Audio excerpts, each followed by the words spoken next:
अस्सलाम वालेकुम, welcome to the visa info channel by prosperity group. हमारी आज की वीडियो का टॉपिक बहुत ही इंटरेस्टिंग टॉपिक है, बहुत ही फेमस टॉपिक है। यूजुअली हर दूसरा बंदा इसी टॉपिक पर बात कर रहा होता है, डन बेस वीज़ा। आज हम डिस्कस करेंगे व्हाट इज़ डन बेस वीज़ा, ये क्या होता है, इसके क्या फ़ायदे या क्या नुकसानात होते हैं। इस टॉपिक पर मैं बहुत सारी वीडियोस देख चुका हूँ सोशल मीडिया पर, बट हैरानगी की बात यह है कि टॉपिक से रिलेटेड बातें कम होती हैं, कहानियाँ बहुत ज़्यादा होती हैं।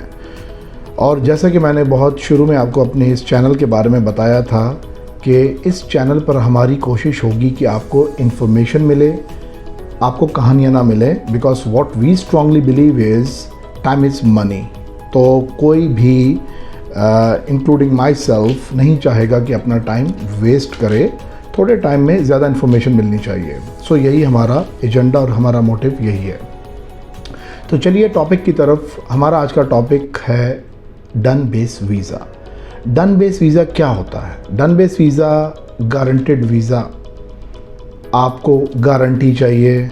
आप किसी एजेंट, किसी कंसल्टेंट के पास जाते हैं और आप कहते हैं भाई ये मेरा पासपोर्ट ले लें और मुझे वीज़ा लगा कर दे दें।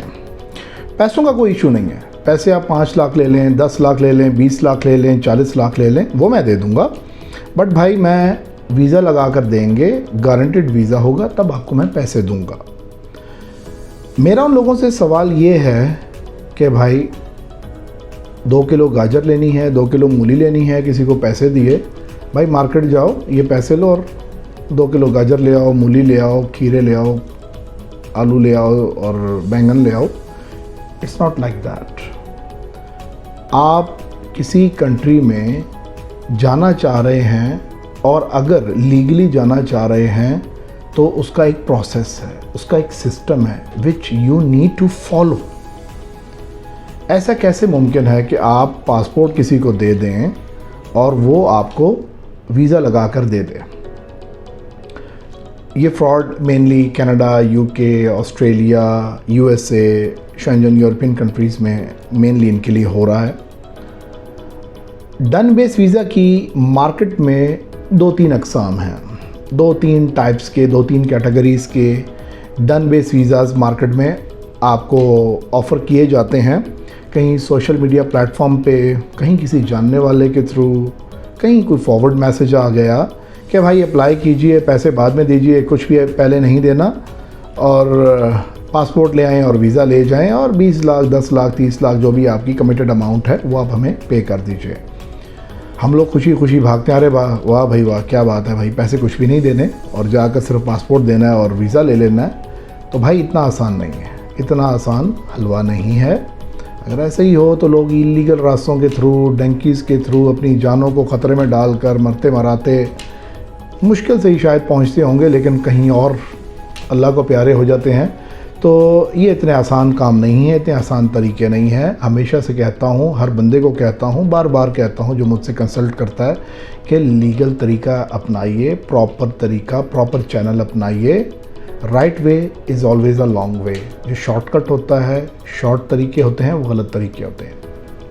तो बात हम कर रहे थे कि डन बेस 3 तरह के मार्केट में आपको कहने सुनने को मिलते हैं।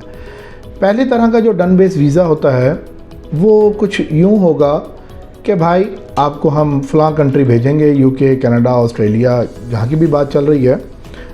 मिसाल के तौर पर 20 लाख रुपए लेंगे, 4 या 5 लाख रुपए आप एडवांस दे दीजिए और बाकी वीज़ा लगने के बाद हम आपसे 1 रुपये भी चार्ज नहीं करेंगे।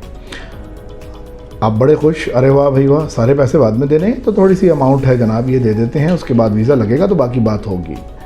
जबकि आप जानते नहीं हैं कि उस एजेंट की नज़र आपके इन्हीं 5 लाख पर होती है, बाकी 10-15 से उसे कोई गर्ज ही नहीं होती। उसने आप जैसे 10-15-20 पोटेंशियल क्लाइंट्स ढूंढने हैं, उन्हें उनसे 5-5 लाख रुपए लेना है। उसके बाद आप कहाँ वो कहाँ, आप ढूंढते रह जाएंगे, वो आपको मिलेगा नहीं। वो किसी और बस्ती, किसी और नगरी में जाकर बेचारे नए मासूम लोगों को ट्रैक कर रहा होगा और इसी तरीके से उनको भी वो बाहर भिजवा रहा होगा। दूसरी जो कैटेगरी है डन बेस वीज़ा की, वो बड़ी अट्रैक्टिव सी कैटेगरी है। वो ये है जी कि भाई 20 लाख रुपए आपसे ले लेंगे, लेकिन अभी जो है ना वो 10-20 हज़ार रुपया थोड़ा बहुत कागजात डॉक्यूमेंट सीधे करने के लिए ये चीज़ करनी वो करनी है, थोड़े बहुत अमाउंट पे कर दीजिए। कहते हैं यार कहाँ 20 लाख कहाँ 20-30 हज़ार रुपये, चलो यार पे कर देते हैं, बात तो गारंटी पर होगी, वीज़ा मिलेगा तो बड़ी अमाउंट तो तभी देनी है हमने। 20-30 हज़ार आपने दे दिया, आप खुश, अरे भाई मेरा केस चल पड़ा भाई, बंदे ने बड़ी यकीन दहानी करा दी है, बस अगले महीने या 2 महीने बाद मैं कनाडा बैठा हूँगा, अमेरिका बैठा हूँगा।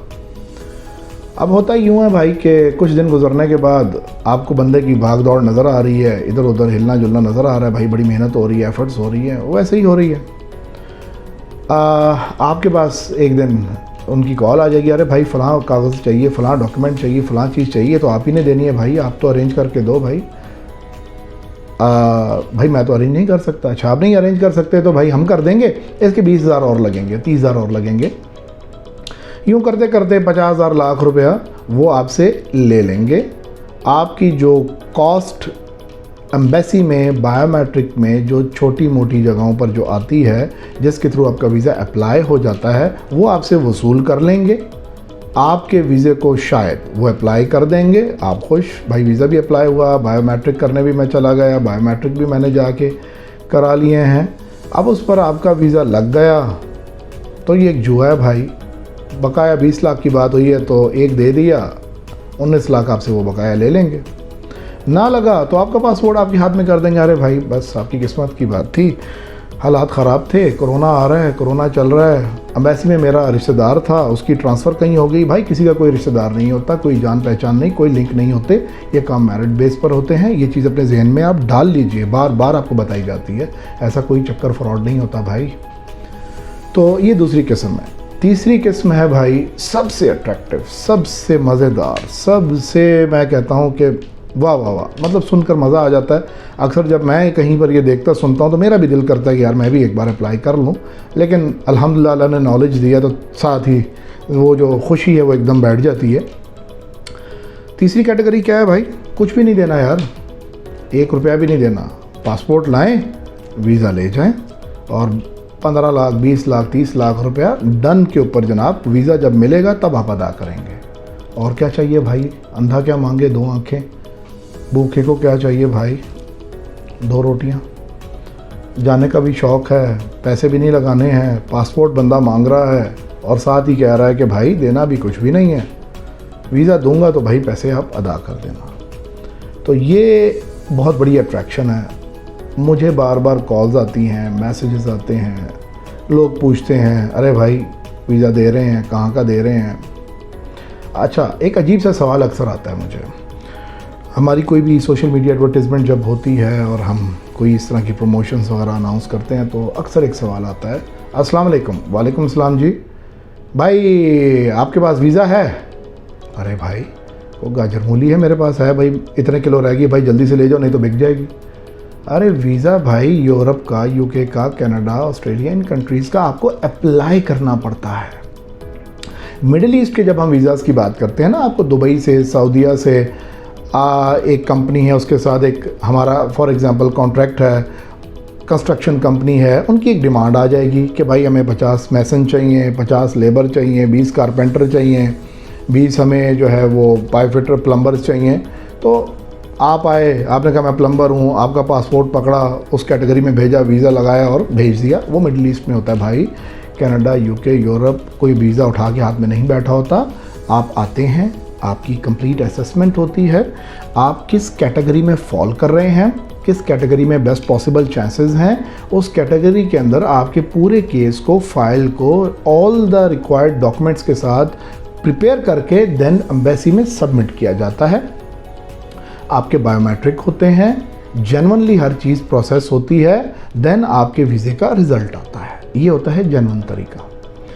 तो बात कर रहे थे हम सबसे अट्रैक्टिव और सबसे शानदार कैटेगरी की कि देना कुछ भी नहीं, 20 लाख रुपए हैं भाई, पासपोर्ट ले लो और वीज़ा लगा कर दे दो और हमें मेहरबानी करें, तंग आ गए हैं पाकिस्तान से भाई, हमें पहुंचाइए जल्दी से, अमेरिका पहुंचाइए, कनाडा पहुंचाइए, वहाँ हमारा शिद्दत से इंतज़ार हो रहा है। अब होता क्या है कि उसमें 2 तरह के नताइज होते हैं जो आपको फेस करने पड़ते हैं। नंबर 1 ये कि वीज़ा लग गया, आपने दिया पासपोर्ट, आपको 2-4-6 दिन, महीना डेढ़ स्ट्रगल नज़र आई, भाग रहे, हो रहा है, काम हो गया, बात हो गई भाई, एम्बेसी में बंदे से बात हो चुकी है, बस आपका काम रेडी है, आपको इंटरव्यू की कॉल आएगी, अपने ही किसी बंदे से स्काइप पर आपको फेक कॉल करवा दी, आपका इंटरव्यू ले लिया, अपना ही बंदा बिठाया हुआ, आपको नहीं पता बंदा कहाँ बैठा हुआ भाई, उस बंदे के बगल में बैठा आपको कॉल कर रहा हो, आप समझ रहे हैं एम्बेसी से कॉल आ रही है। तो जी इंटरव्यू बड़ा ज़बरदस्त मेरा गया जी, ज़बरदस्त हो गया जी, काम हो गया जी, वीज़ा लग गया भाई, आ जाएँ जी। भाई आप एम्बेसी नहीं गए, आपने के बायोमेट्रिक्स नहीं हुए, आपका केस ही अप्लाई नहीं हुआ, वीज़ा लग के कैसे आ गया? पाकिस्तान है, सब कुछ हो सकता है भाई, बल्कि पूरी दुनिया, पाकिस्तान को हम क्यों बदनाम करें? अच्छे बुरे लोग हर जगह पर मौजूद हैं, सारे काम हर जगह पर होते हैं, बड़े बड़े कारीगर लोग बैठे हैं। तो वीज़ा बनाना भाई, प्रिंट करना है एडोब पे जाकर, कोई मसला ही नहीं है भाई, बड़े बड़े काम है। जब जहाँ नोट जाली बन सकता है तो वीज़ा बनना कौन सी मुश्किल बात है। तो वीज़ा बन गया, प्रिंट ले लिया, किसी और का वीज़ा था, नाम एडिट किया, आपका नाम डाला, आपके पासपोर्ट पर चिपका दिया, आपको पकड़ा दिया, ये लेंगे भाई वीज़ा आ गया। अब पासपोर्ट तो आपके हाथ में तब दिया जाएगा, बकाया 20 लाख रुपए दीजिए जी, आपसे तो 1 रुपया नहीं लिया था हमने, आपको मजबूरन मरता क्या ना करता देने तो पड़ेंगे भाई। 20 लाख रुपया, पासपोर्ट नज़र आ रहा है, वीज़ा नज़र आ रहा है, अमेरिका नज़र आ रहा है, यूके नज़र आ रहा है, आपने पासपोर्ट लिया, पैसे दिए, आपने बेहतरीन जनाब टिकट कराई, पहली से पहली फ़्लाइट की कि जल्दी से जल्दी जाना चाहिए भाई, ट्रैवल बैन ना हो जाए। आप एयरपोर्ट पहुँचते हैं, एयरपोर्ट पे भाई साहब आपका पासपोर्ट चेक किया जाता है, भाई कहाँ से वीज़ा लगवाया, भाई फ़लाँ से लगवाया, चलें भाई आप भी गाड़ी में बैठिए, फ़लाँ को भी गाड़ी में बैठाइए, फिर आप होंगे, FIA होगी और केसेस होंगे और मामलात होंगे। वहाँ जाके सच और झूठ तो साबित हो जाना भाई कि वीज़ा असली था या नकली था। दूसरा इसका नतीजा एक और होता है, कुछ बेहतर जो एक तबका है वो क्या करता है कि आपसे बात कर ली, पहले कुछ भी नहीं लेना, ओके नहीं लेंगे जी, नहीं भाई पहले कुछ भी आप कहते हैं नहीं लेंगे, बाद में आहिस्ता आहिस्ता आप कुछ ना कुछ निकाल लेते हैं, नहीं भाई 1 रुपया नहीं लेंगे, 20 लाख रुपये वीज़ा लगेगा तो दीजिएगा, ओके जी वेरी गुड ज़बरदस्त। मेरा क्या जा रहा है भाई, आपका क्या जा रहा है वो मैं अब बताता हूँ। आपका बहुत कुछ जा रहा है, आपका बहुत कुछ ऐसा जा रहा है कि आपको बाद में जब इदराक हो तो आप उस वक्त यू टर्न नहीं कर सकेंगे। आपका ये जा रहा है कि ये भाई साहब क्या करेंगे कि आपसे पासपोर्ट ले लिया, आपका केस ये बाकायदा अप्लाई करेंगे ऑनलाइन, फ़र्ज़ी डॉक्यूमेंट्स लगाएंगे, स्टेटमेंट इनकी लगा ली, सैलरी स्लिप्स इनकी लगा ली, किसी कारोबार का ओनर आपको शो कर दिया, एजुकेशनल डॉक्यूमेंट्स किसी और के लगा लिए, एक्सपीरियंस सर्टिफिकेट्स किसी और के लगा लिए। बेतहाशा लोगों के क्लाइंट्स के रिकॉर्ड्स पड़े होते हैं ना, फाइल्स पड़ी होती हैं, बस उठाना, एडिट करना है, आपका नाम डालना, लगा दिया। और आपकी एप्लीकेशन ऑनलाइन सबमिट कराने के बाद आपकी बायोमेट्रिक आ गई, आप गए, आपने कहा वाह जी वाह, मैं तो खुद गया हूँ एम्बेसी में, मेरे फिंगरप्रिंट अंगूठे लगा कर मैं तो आ गया भाई, मेरा तो बिल्कुल बेहतरीन जेन्युइन, पिछले बंदे ने तो वैसे ही पकड़ाया था, तो बड़ा जेन्युइन काम हुआ है। अरे भाई ये टोटल दोनों कामों में आपके बायोमेट्रिक और इन चीज़ों में 20-30 हज़ार रुपये का ख़र्चा आता है। कितना? 20-30 हज़ार का ख़र्चा आता है।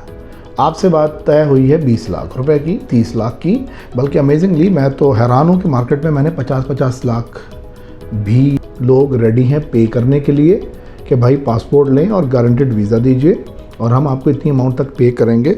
अच्छा मुझे अब तक ये समझ नहीं आई कि जो 50-50 लाख 40 लाख पे कर रहे हैं, do you think it's a small amount?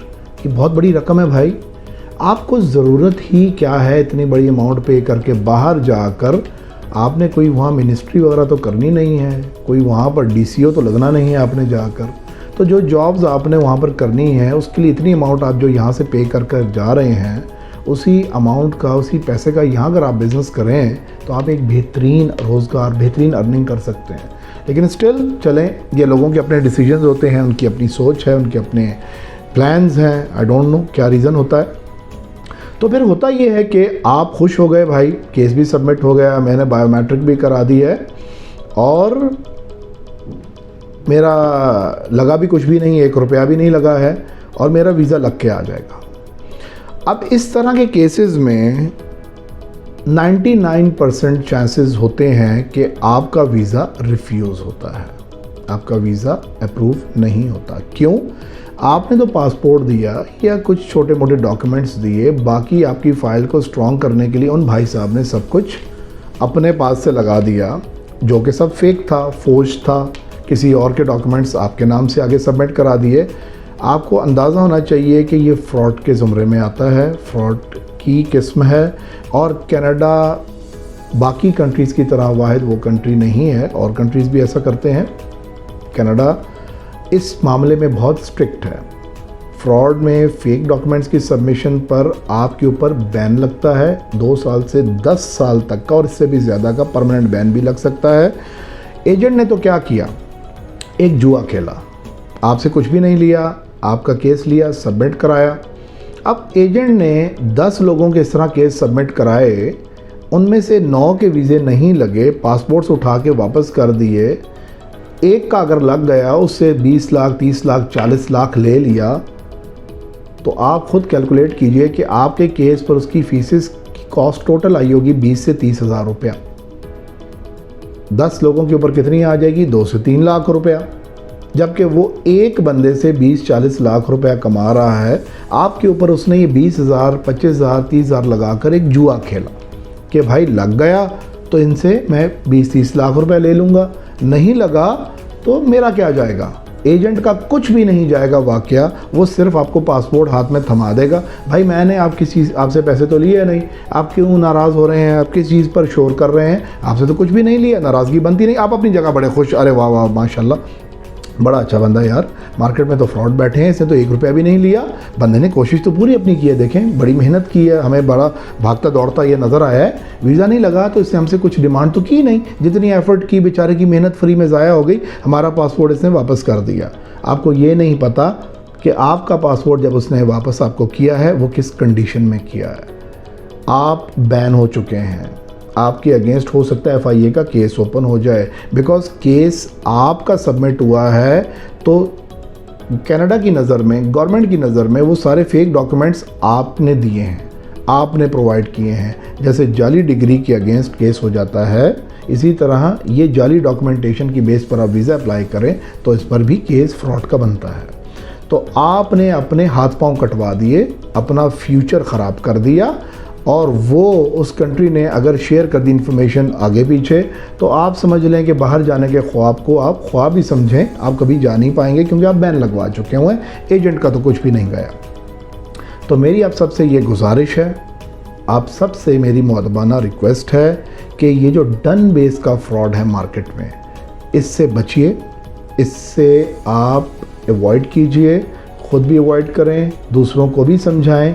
मेरी इस वीडियो को आप सवाब का काम समझकर, सदका जारिया समझकर, कि वो लोग जिनकी खून पसीने की कमाई होती है और वो ऐसे फ्रॉड्स को, ऐसे एजेंट्स को जो इस फ्रॉड की कमाई पर बिलीव करते हैं, इस फ्रॉड के धंधे को उन्होंने मार्केट में आम किया हुआ है और मासूम लोगों को ट्रैप करते हैं। और मज़े की बात बताऊं, अर्बन सिटीज़ में, मेन सिटीज़ लाइक अब इस्लामाबाद ले लें, लाहौर ले लें, कराची ले लें, मेन सिटीज़ के इनसाइड लोगों को अल्हम्दुलिल्लाह इस वक्त काफ़ी अवेयरनेस है। लोग उनके जाल में इतने जल्दी नहीं फंसते हैं तो साइड्स के लोग, गाँव देहात के लोग, मासूम लोग, किसी ने ज़मीन बेच दी, किसी ने वाइफ के जेवर बेच दिए, बेहतर रोज़गार की कमाई में, अच्छे फ्यूचर के लिए, अपने बच्चों को अच्छा फ्यूचर देने के लिए उन्हें सुहाने और सब्ज़ बाग और अच्छे ख्वाब दिखाए जाते हैं, और वो सब कुछ दाव पर लगाकर ऐसे फ्रॉडियों के हाथ चढ़ जाते हैं और अपना सब कुछ गंवा बैठते हैं। तो मेरी आपसे गुजारिश है कि काइंडली आप इस डन बेस वाले फ्रॉड से बचें। इस वीडियो को जितना हो सकता है शेयर करें, हमारे चैनल को सब्सक्राइब करें अगर नहीं किया अब तक, इस वीडियो को लाइक करें, और हमारे चैनल पर आप रेगुलर हमारे साथ रहें ताकि इस तरह की मज़ीद इन्फॉर्मेटिव वीडियोज़ से आपको फ़ायदा मिल सके और आप उस फ़ायदे को आगे तक भी पहुंचा सकें। So thanks for staying with us. अल्लाह हाफ़िज़।